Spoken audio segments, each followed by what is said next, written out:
You're listening to the Primal Happiness Show, a podcast dedicated to helping you thrive in this crazy modern world. Every Tuesday, we explore the nature of how our minds really work, what exactly the human animal requires to thrive, and how we can live happier and more fulfilling lives.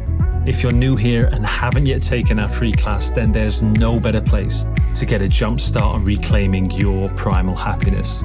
It's where we'll guide you step by step through our antidote to today's modern world. Simply head on over to primalhappiness.co/antidote to get the free class and discover how to thrive without having to move to a planet that's not so crazy as ours. But now, your host, Lian Brook-Tyler.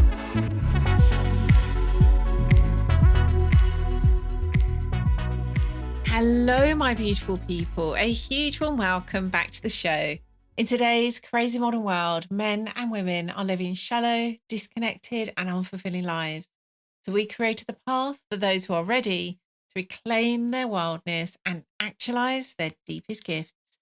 And the next way to walk that path is by joining Waking the Wild Masculine, which begins this month. So this is the final call. It is a potent circle for men to support you in discovering your soul path, expressing your heart's truth, and rising into sovereignty, all whilst being fully seen and held by a circle of your fellow men. It's incredibly powerful, activating magic. Go along to primalhappiness.co/WTWM to discover more and claim your space. And there are only a couple of spaces left now, so don't delay if you are feeling one of them could be for you. And now into this week's show. It's my all the everything, where I jam on an eclectic mix of topics. This is where you can get up close and personal with me, get inside my head and see what I'm up to and thinking about. The making of the show also airs live in our Facebook group on the first Thursday of every month at 5 p.m. UK time. As well as getting a sneak preview of the episode as I'm creating it, you can also join me for the pre-party beforehand. You can share what's coming up for you on that month's topic and ask me questions, which I'll either answer there and then or I'll include in the show itself. The group, if you're not already a member, and if you're not, why not? And that's at facebook.com/group/primal happiness. So in this episode, as voted for by our members, I dive deep into the topic of how to discover the real cause of anxiety and benefit from its hidden gift. This one went so much deeper than I was expecting when the topic was first chosen. So if you are ready for a feast for your mind, body, and soul, let's jump in. Hello and welcome to September's All the Everything. Welcome. This is my first one back after my August break, albeit I did actually do an All the Everything show in August. So it's kind of a weird one. I have had a month's break other than doing that. Yeah, it's good to be back. Good to be back. So this month's topic, as chosen by our Facebook group members as ever, is one that, my goodness, is going to go way deeper than I ever expected when I first started pondering this topic. It is really going to be a big one. I've just come fresh out of the pre-show party that we hold in the Facebook group so that I get the opportunity to actually just spend some time with our members talking about this topic before I start recording. And yeah, just in the, 20, 30 minutes we've been talking, again, I've seen so much more. It feels as though this is a conversation that one way or another, we're going to keep being in. And it's not the thing I really thought I'd be talking about. So it's an interesting one. So, as ever, I'm going to be talking about what I've been consuming, creating over the last month, and then I'll dive deep into that main topic of how to discover the real cause of anxiety and benefit from its hidden gift. I'm going to start with what I've been consuming, and I'm going to talk about two different books that I've been reading this month. One is a book that is actually one of my all-time favorite books. I first read it, I don't know how many years ago, maybe 5 years or so ago. And it was one of those books that has had an incredible influence and inspiration on my life and work since. It is an amazing book, absolute, like, just really, it's just really enjoyable to read. But what it's showing you, what it's allowing you to experience about our Indigenous heritage is, I don't have words to really express to you the power and the magic in it. It's incredible. The interesting thing was, even though I constantly mention this book, even though often, I'm talking, at least a couple of times a month, will think about this book, when I've come back to reread it, it's like I've never read it before. It's so fresh. There's so much in it that I hadn't seen before. It's actually quite mind blowing. It's like, is this even the same book? Just to say, it's just as good. It's just clearly that where I was then, there were different things that were standing out to me compared to now. So it's been incredibly, fascinating to reread. And it turns out to be, I didn't start rereading it for this reason, but the thing that's really magical about it is how well it aligns to this month's topic. I'm going to say a bit more about that in a moment. So I'm going to hold why that is so connected to this month's topic when I get into it. But let's just say it's turned out to be perfect timing for me to reread it, because it has a lot to say on the topic of what we could say is mental health. The other book that I've only just started reading, and I previously listened to an audio version of it, and now I'm reading the book itself, and it's Magic Without Tears by Aleister Crowley. So any of you who are into magic, almost certainly, I mean, even if you're not into magic, you've probably heard of Aleister Crowley. He's pretty infamous, but certainly if you're into magic at all, you will have heard of him, and maybe either a fan of his work or loathe the man and his work.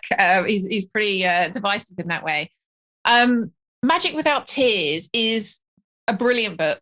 It's actually in the form of real letters that he wrote to a student. So they're very, I guess, human and natural and explanatory. So they're a delight to read, absolute delight to read. The thing that really hit me when I was reading it last night was the heart that was coming through. So again, if you know anything about Crowley, you'll know him as, he's called things like the wickedest man in England, the beast, has been, talked about as a Satanist and all sorts of things, an absolute monster. And a lot of that was actually self-created, as in that was very much a creation of him as a magician. And I guess there was a lot that wasn't based in reality, let's say. Anyway, put it all to one side. What really hit me when I was reading it last night, to the point where it actually brought me to tears, was just the kindness and the patience, the love that was in his words, the love of both magic, the love of his own will, the love of his students' will, his love of her. It was clear you don't actually get to see her letters to him, but you can tell she's kind of resisting the work and kind of trying to get into like intellectual games rather than just allowing herself to be in the unknown. And you can really see his love for the way her shadow is kind of getting in the way and stopping her from doing the work. So it was just such this, everything that's been said about this man, and all of, while some of it isn't true, he very much was a drug addict. He very much has probably done things that most of us would deem not particularly savory. And yet there was just real purity, this just divine masculine showing up in his teachings, in his words to this student. So if you haven't read it before, I would say go read it. You can get it, as cheap as anything on Kindle. And there's also, and I've shared this previously, and I'll pop this in the show notes, there's actually a version where it's being read on YouTube. You can go and check out as well if you prefer to listen to things audio. So that's Magic Without Tears. I would really recommend checking it out, even and especially if you've always had this sense of like, oh, Aleister Crowley, no. Okay, so moving on to what I've been creating in the last month. And it's been a really interesting one on the topic of creativity. And I won't actually go in detail to this because I share the one thing that I have created was a shamanic download on the topic of creativity. I haven't created all that much else, and I explain why in that particular show. So I'll make sure we link to it in the show notes. But in a nutshell, I actually saw a lot about my, let's say, shadowy addictive patterns around creativity. And so I intentionally took a pause. I intentionally have been creating much, much less than I typically do. So yeah, there's something quite meta in the fact that one thing I created was something about creativity and also something about why I hadn't been creating. So that's been my month. It's actually been a very interesting experience for me on the topic of creativity, which is something that is so dear to my heart, which is obviously why I talk about it pretty much every month. So I won't say any more because I'll just be repeating what I actually do say in that shamanic download. But if you are interested in that topic, and what I've seen about it, specifically that shamanic download, I talk about how creative expression links to community and soul. So I'd really recommend checking that out if that's something that speaks to you. Okay, into the big one now, into the topic of how to discover the real cause of anxiety and benefit from a hidden gift. I'm going to take a pause because I've been now talking for 40 minutes. And I'm about to do a whole lot more talking. So I just want to center myself back into my body and into my heart before I launch in. And I will say at the outset, this is definitely going to get into some pretty complex and deep areas. And so allow yourself to take in whatever's for you. It may be that there's going to be three main areas I'm going to talk to, and it might be that all three right now aren't relevant to you. That's perfect. Take what you need from it. Don't worry if the kind of wider framework I'm talking about is just too much to take in or hold in your mind at the moment. Really trust that you will take what you need to take from it. And again, I don't think I've said this in the show. I think I said it in the pre-show party to the group. Because there's so much here that I'm going to talk about, I won't be able to go in depth into each area. If you've got questions, if you would like to go deeper into any of these areas, do let us know, because there's probably resources we've already created that go deeper into that area. And I'm really happy to create more if it's something we haven't already spoken about. It feels as though this is something that, of course, right now, fear is so up in the collective. And whether or not we're calling it anxiety or fear, and I'm going to explain a little bit more about that in a moment, my goodness, if there was ever a time where this is relevant, it's now. So if there's anything I can do to illuminate this, to help you take steps along the path that's right for you, I would love to know that. So just do let me know. Okay, so there is a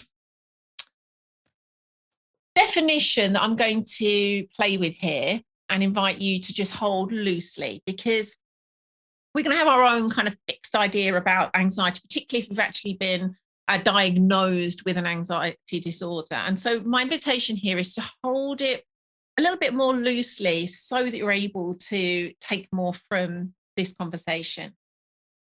So the definition we're going to work with is partly taken from dictionary definitions, and then I'm going to add a bit more to it. So it's a feeling of worry, nervousness, or unease about something with an uncertain outcome.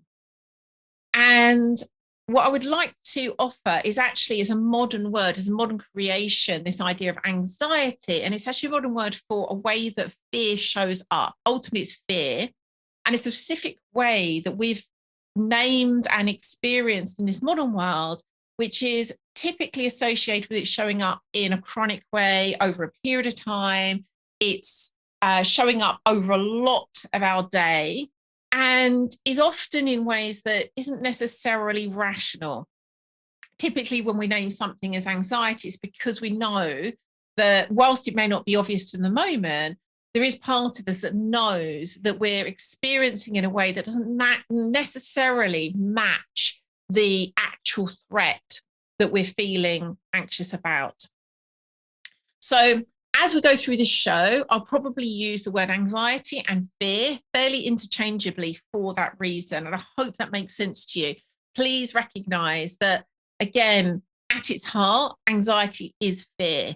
And so it's kind of irrelevant in some ways, whether we look at it as fear or anxiety. It's just that really at the deepest level, we're going to be talking about it's fear. And so being able to recognize that is going to be helpful. Okay, so we're going to be talking about the cause, the real cause of anxiety and the gift. And I can start with the cause really, really simply. We're going to talk a bit more about it. And the gift we'll get to at the end. So as far as I see it, there are actually 3 causes of anxiety. And all of these I'd say, play a part in the creation of anxiety. Simply put, they are a lack of or a lack of connection with spirit, soul, and sovereignty. It may look nothing like that. You may hear me say it's a lack of spirit, soul, and sovereignty and just be like, what? That's not what's going on. I'll explain a bit more why I see that's the case, but I just wanted to almost like give you that at the outset. That's what I see is at the heart of anyone that's experiencing anxiety.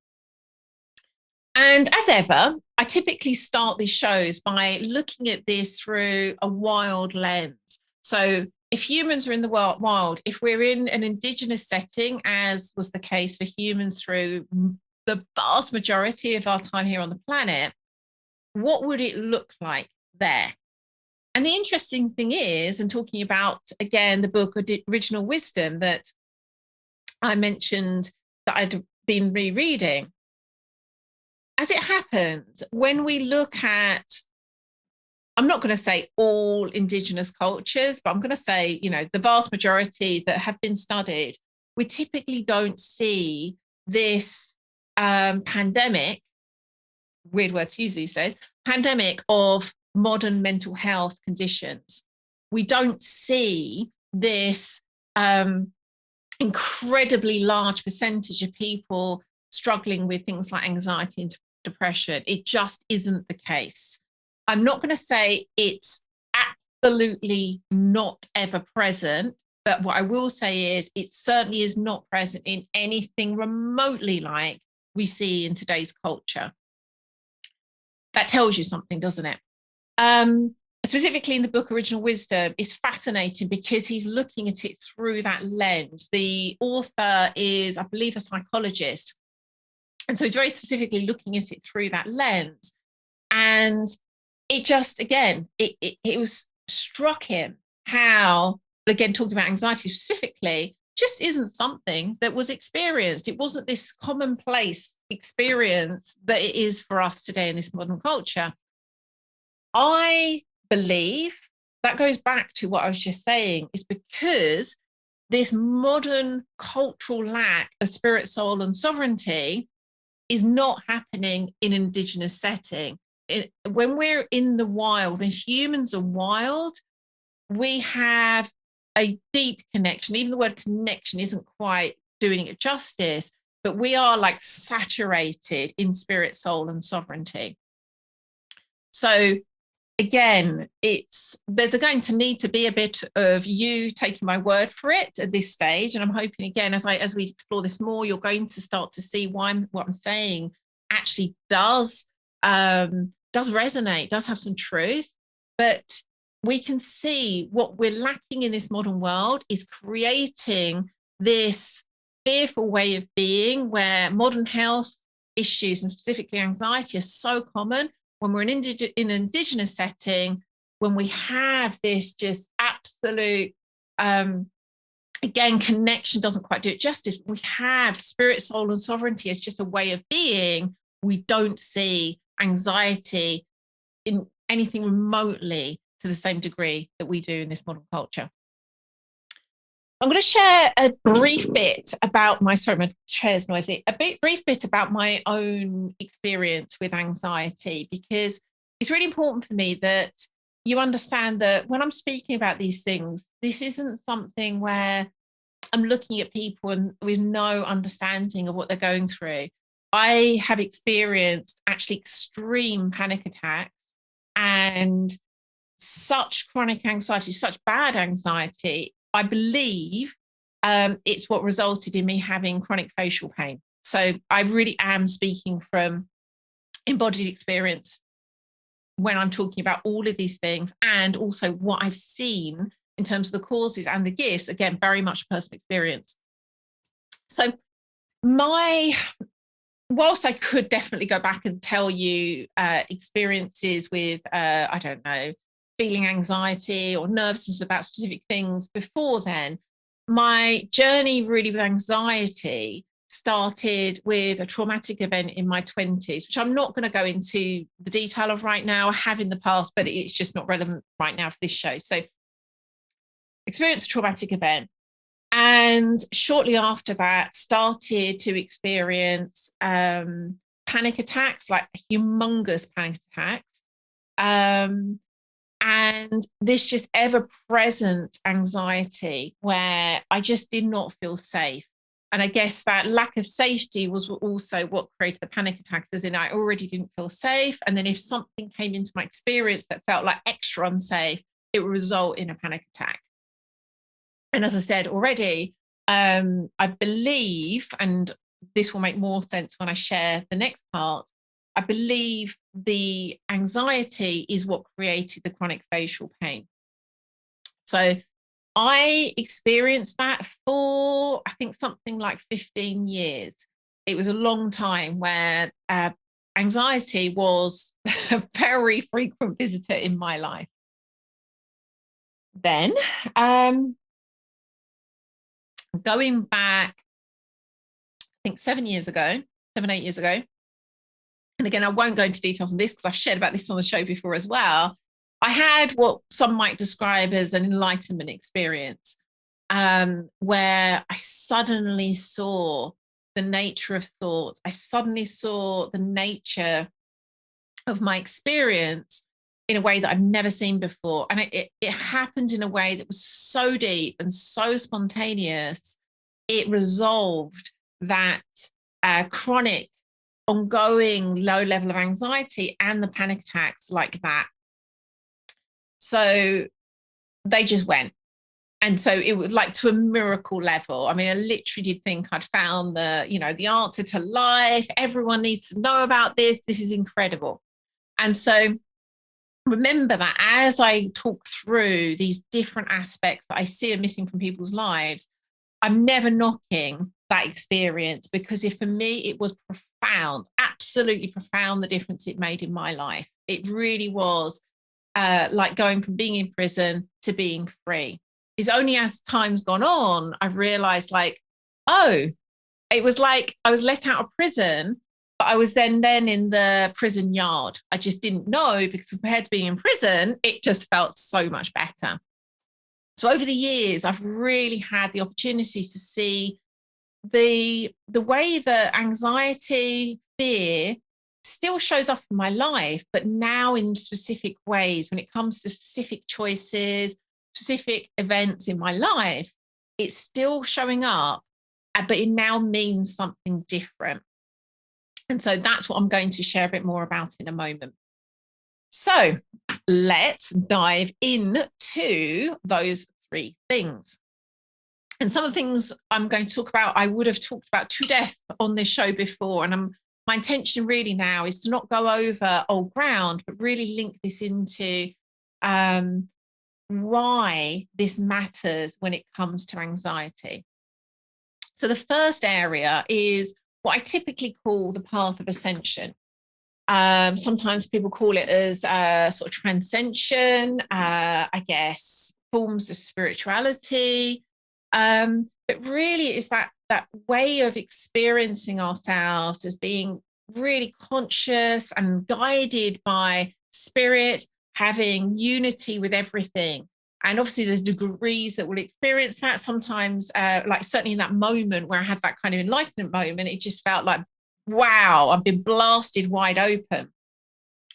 Sometimes it's more subtle, and of course it comes and goes unless someone really has had, which I think is fairly rare, an entirely kind of, just been moved into enlightenment being their constant state. Most of us are going to kind of be in and out of that sense of awareness of having a connection or being part of all that is. How this specifically relates to anxiety is when that happens, we have this relief from that association with the small self, with that thinking part of us. So when we have no awareness that we're part of all there is, we believe we are our thoughts. We believe we are this small self that is separate from everything and needs to protect itself. So, of course, from there, it's going to be a really fearful existence. When we have, and again, whether this is an ongoing, walking a path, or whether we have like a moment like I had, when we experience ourselves as something much bigger, something that is connected to everything, whether we want to call that God consciousness or spirit or non-duality, oneness, whatever you want to call this, we experience ourselves no longer as this separate small self. So, of course, that is going to provide relief. We're going to generally feel more peaceful, more connected, more calm. So it is an incredibly beneficial, important, and I'd even say essential experience or understanding, connection, whatever way you want to describe it, for us to live here fully as humans. So everything I'm saying, whether or not you've already traveled this path, and I know many of our listeners have come from a path of non-duality or three principles, believe me when I say I am no way whatsoever knocking that path. Again, for me, it made such a difference, like a miracle level of difference.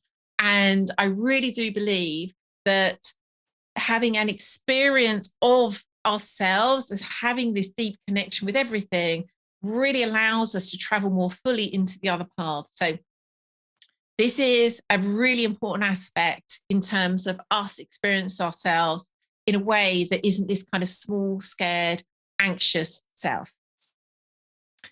And even if we've traveled that path to a very large degree, and I'd say I'm someone that did and still is, we likely will have fear still showing up in certain places. Whether we call that anxiety, whether we call it fear, again, kind of irrelevant. They're the same thing. We will likely still have fear showing up in certain places. And then the interesting thing that's happened is we've had this disassociation from self, from our thoughts. But what that can result in is also a dissociation from the part of us that can be autonomous and responsible.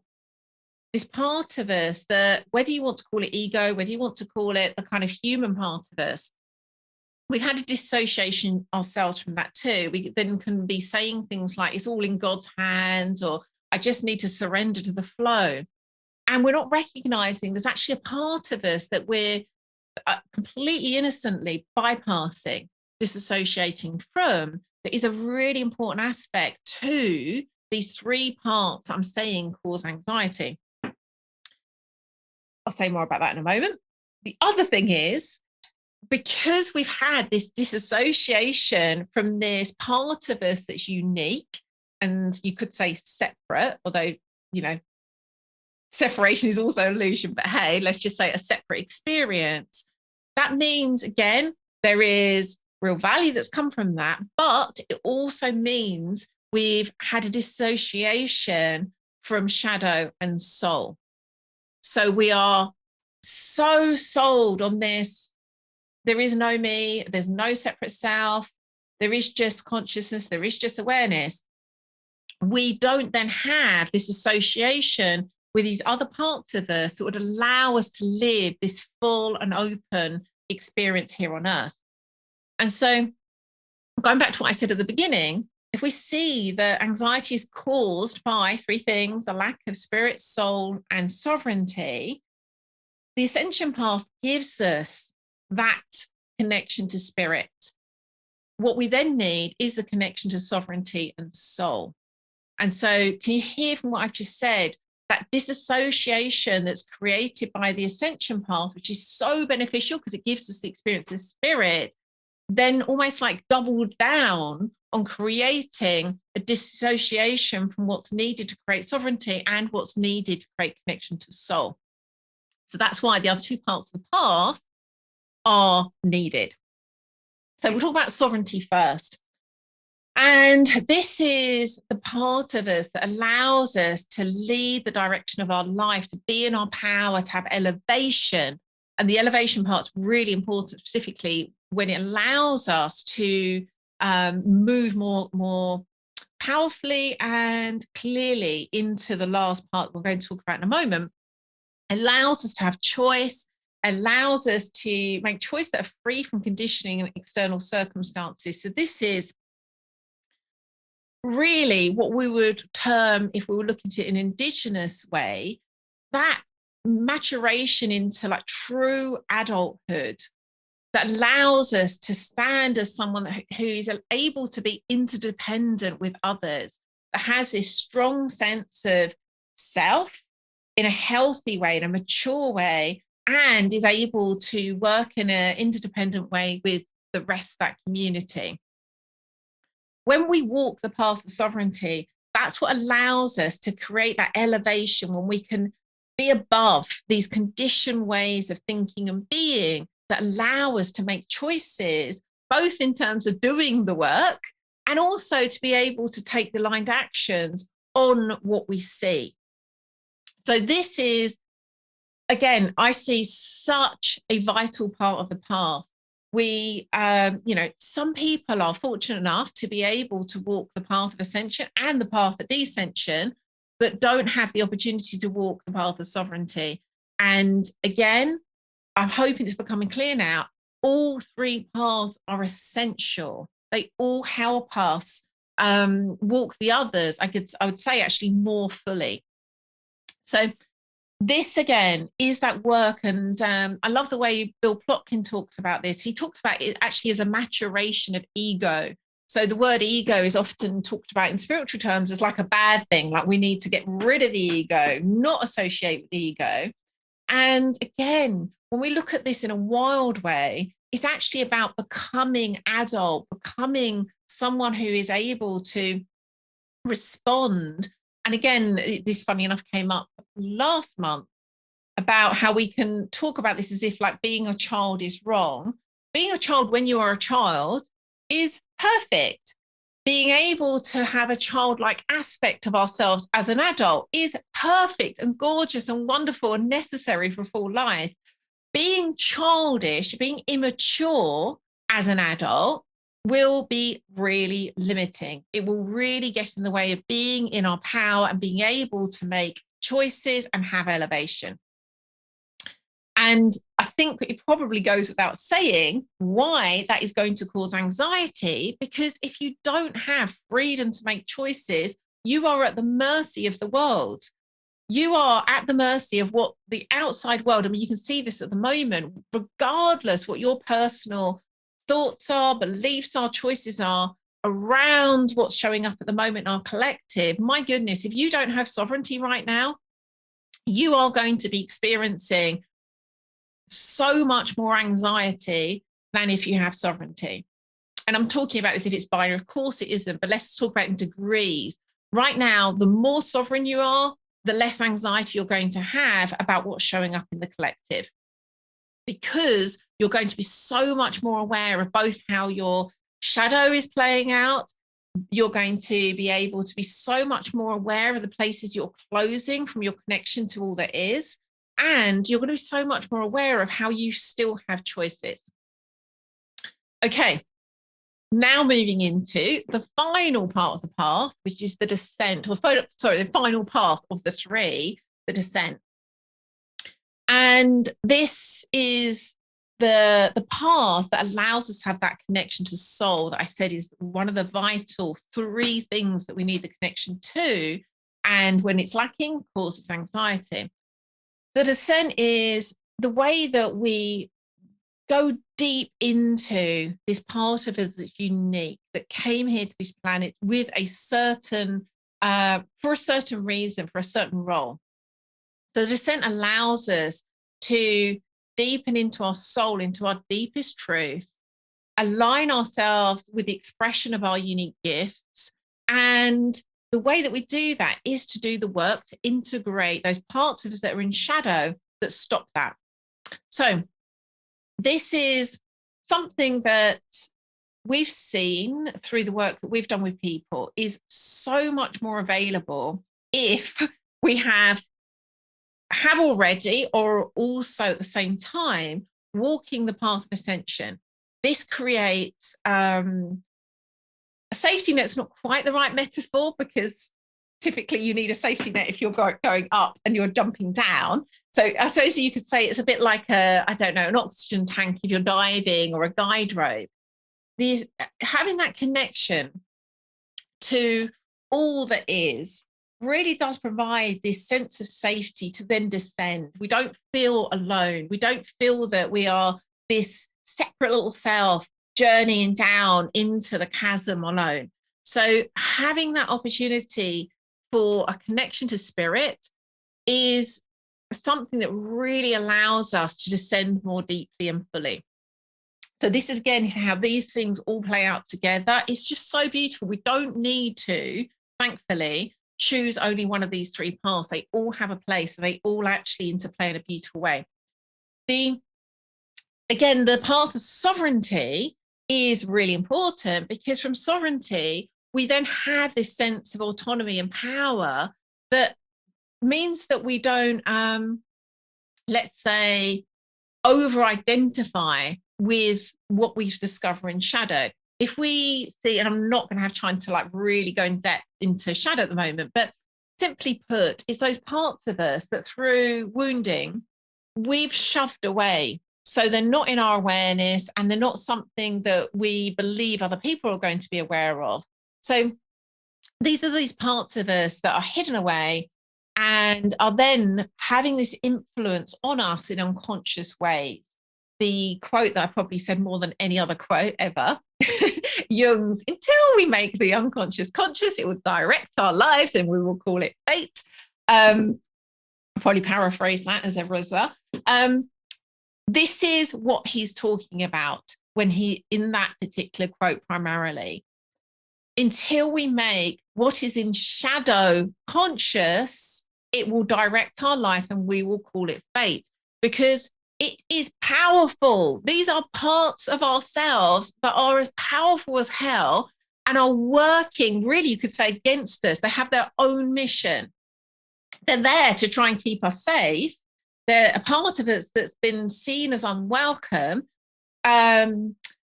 I'm just going to give an example off the top of my head. It could be that we were told as a child that we're too much, we're too loud, we're too attention seeking. Almost certainly one of the things I experienced. And we shove that part of ourselves away into shadow so it can no longer hurt ourselves or others. So we no longer experience that lack of approval from others.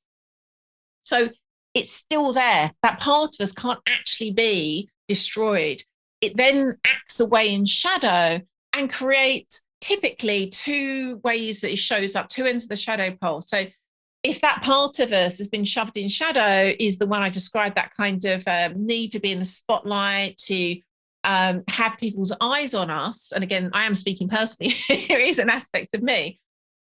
It will typically show up in one of two shadowy ways. Either will be really kind of like at points, like attention grabbing, attention seeking, wanting to be the center of attention in ways that aren't particularly serving for ourselves and others, or we're hiding away. We're like trying to not draw attention to ourselves. And again, it feels off because there's parts of all of us that can sense who people really are. And so if you have someone, again, like me, who part of my soul is here to have people's eyes on me as a teacher, let's say, when I'm hiding away, it isn't experienced in a natural way for other people. They actually experience it in a way where, and this is where people have said things to me like I'm snobby and up myself and I seem like I'm too good to talk to people, because it doesn't feel right. It feels as though I should be someone that's taking up space. And when I'm not, it doesn't come across that I'm just a quiet person or I'm just actually quite content sitting in the background. It comes across in this weird way that is compelling me to hide, but isn't landing in a natural way for other people. And this is true no matter what the thing is. So whatever we have pushed into shadow, it's going to have its own mission that's going to influence our behavior in these ways. When I say these ways, not the way I just described it, in its own way, in a shadowy way. So the work is to illuminate what's in shadow.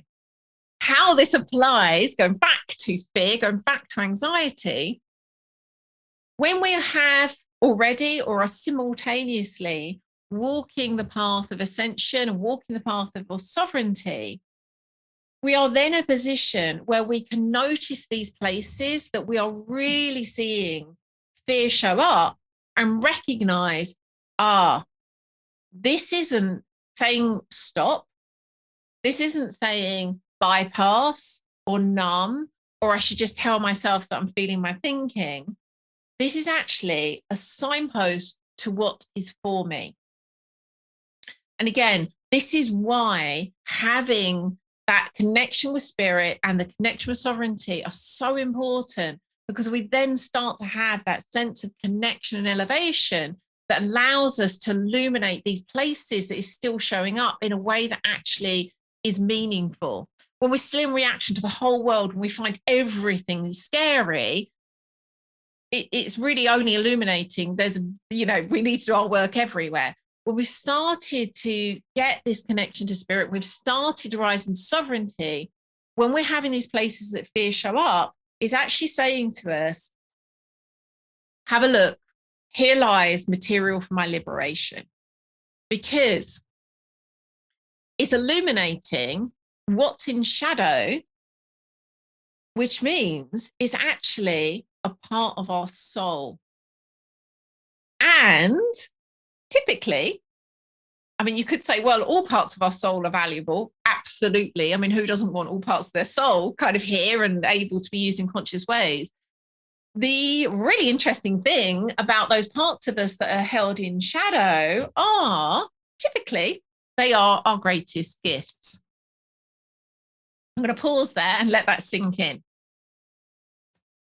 So the reason, going back right to the point of this show, the way that anxiety can be this hidden gift is it is pointing you to these parts of you that are a gift. So the anxiety itself is a hidden gift in that it's saying to you, this way is your gift. Go this way and uncover this part of you, this gold that's been held in shadow.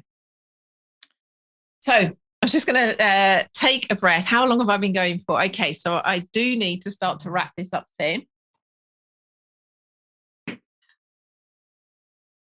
So I'm going to just name some of the ways that we are going to see this show up.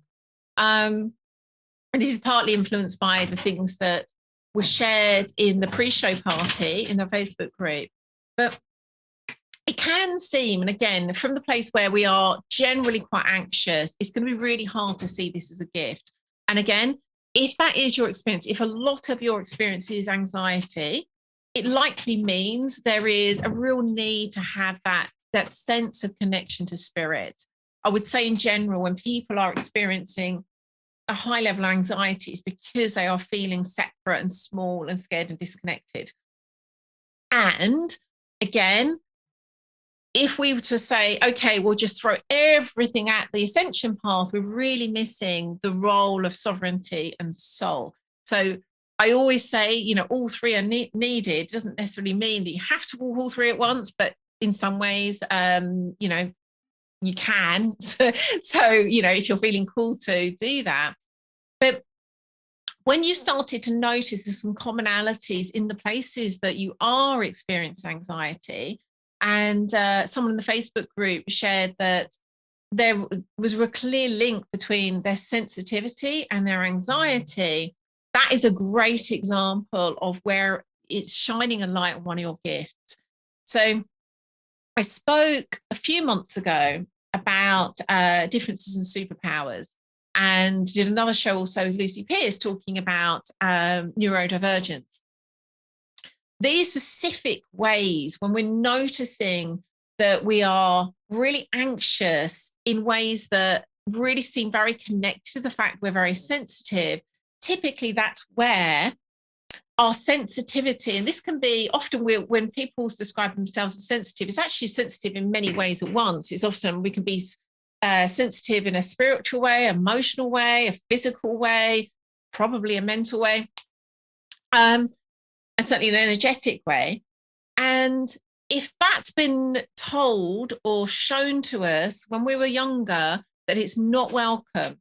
And typically people that are sensitive, and I'm certainly a person that's a sensitive soul myself, if we're being told that we're overly sensitive, that we are like reacting too much, or we're too fussy about, for me, I could list a list of things that I'm fussy about, that I'm sensitive to, whether it be lighting, temperature, fabrics on my skin, you name it. When we've been told in one way or another that we're too sensitive, of course, that will get shoved in shadow, but it doesn't go away. And it doesn't go away because it's actually here as part of the gift that you are to the world. So the more that we are able to be in real awareness, and again, this is again where the sovereign elevation helps, when we're able to look at these ways that shadow is saying to us, this is something to be scared of, this is something that's not welcome, this is something we need to hide. Notice that's happening and illuminate that happening, illuminate that pattern, illuminate that shadow. It starts to lose its power on us. That is, a big part of this work of illumination and integration of our shadow is start to just become aware of it. We start to become aware of it, it starts to lose its grip on us. It no longer owns us in the same way. So start to notice what is showing up for you on this regular basis, what patterns of fear are showing up in your body, in your life, in your awareness. And as you do so, I can't say this strongly enough, there will always be a gift there. I have never seen it any other way. And probably what I'm about to say is also true. The deepest shadow actually holds our greatest gifts. So I really want that invitation to be loud and clear to you. When you are looking at the ways that shadow is creating this fear, really look to see the gold that's held there. Notice the ways that, for example, sensitivity is actually part of the gift you came here to be.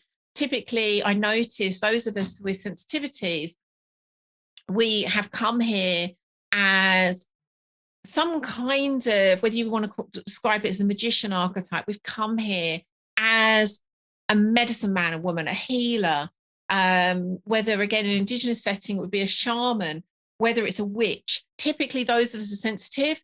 This is actually part of our gifts, to be here and create these experiences of healing, of integration for others. And we cannot walk as this expression of our soul that we came here to be without reclaiming those parts of us. It just can't happen. Okay. Is there anything else I want to say?